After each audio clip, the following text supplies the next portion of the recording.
Olá, bom dia a todos! Esse nosso momento, Entendendo a Comunicação Espiritual com o Livro dos Médiuns, pretende resumir a doutrina espírita contida nesse livro. A nossa intenção é que todos busquem mais conhecimento sobre a doutrina.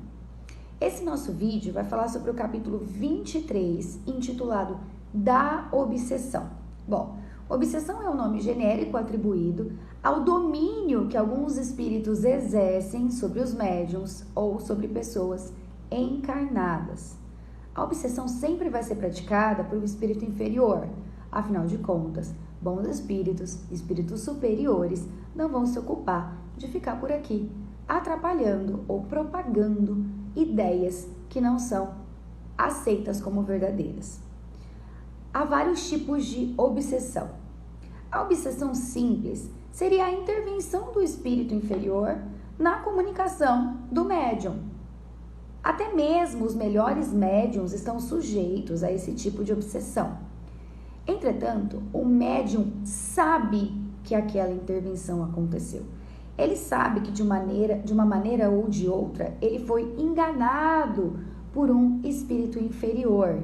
Então, o único contratempo dessa obsessão é o fato dela ser desagradável, porque o médium sabe que aquela comunicação não é de fato uma comunicação válida ou verdadeira, não causa nenhum outro tipo de problema para o médium. Afinal, como eu disse, ele é consciente daquela intervenção.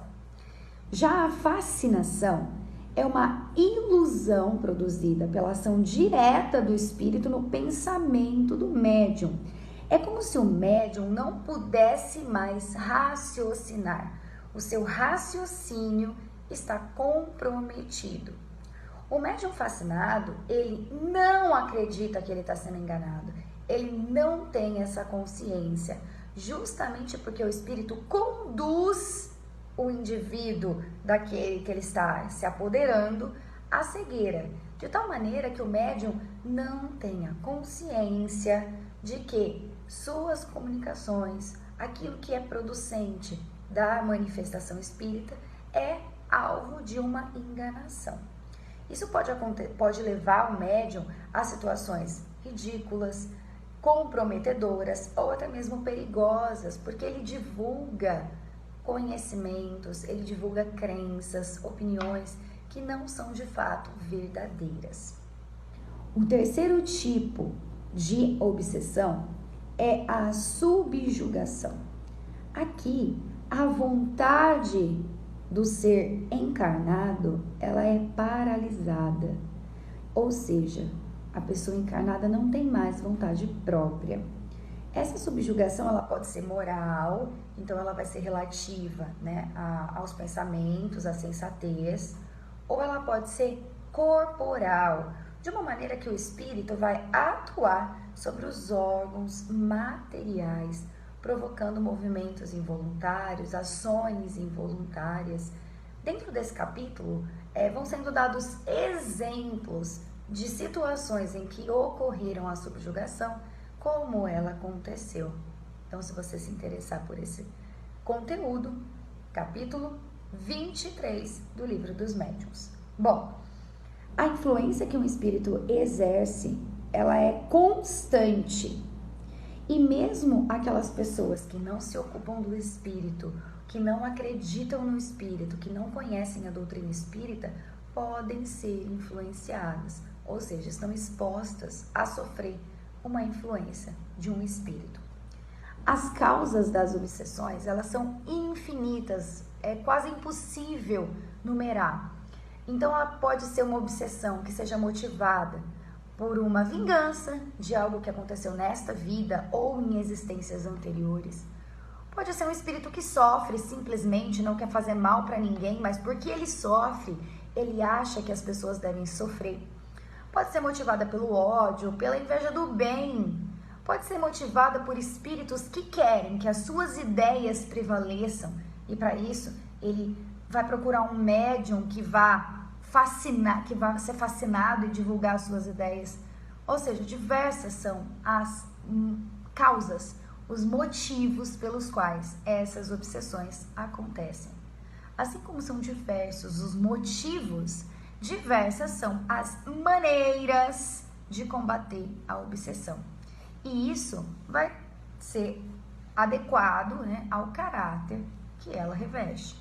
Então, se for, por exemplo, uma obsessão simples, geralmente a prece sincera, né, do obsidiado, ela é suficiente para resolver a obsessão simples, uma vez que se trata de algo momentâneo, né, que vem acontecendo nas comunicações, não influenciar a vida do médium. Já os fascinados, como eles têm o raciocínio paralisado, dificilmente eles vão saber que eles precisam intervir na própria obsessão. Dificilmente eles vão saber que eles precisam orar, porque eles acreditam naquilo fielmente. Assim como os subjugados, que têm o pensamento paralisado, provavelmente eles não vão saber que eles precisam de ajuda. E aí é necessário que uma terceira pessoa ajude esse obsidiado. Essa ajuda pode ser um aconselhamento, uma oração, uma intervenção de ação magnética que nós conhecemos como passe, em que a fluidificação daquele corpo aqui encarnado, daquele espírito encarnado, bem como do espírito desencarnado, para que aconteça, né, a libertação ou a separação do espírito que está obsidiando e daquele encarnado que é obsidiado. Geralmente são as imperfeições morais que nós carregamos com a gente que vão constituir um obstáculo para a nossa libertação dessa obsessão. Então, o mais seguro sempre de se ver livre de qualquer obsessão é atrair bons espíritos. E a gente atrai bons espíritos pela prática sincera do bem. Também não adianta praticar o bem para se ver livre de uma obsessão e depois retomar as nossas antigas atitudes. Os bons espíritos, eles sempre têm mais poder que os maus espíritos e podem afastar o mau espírito instantaneamente.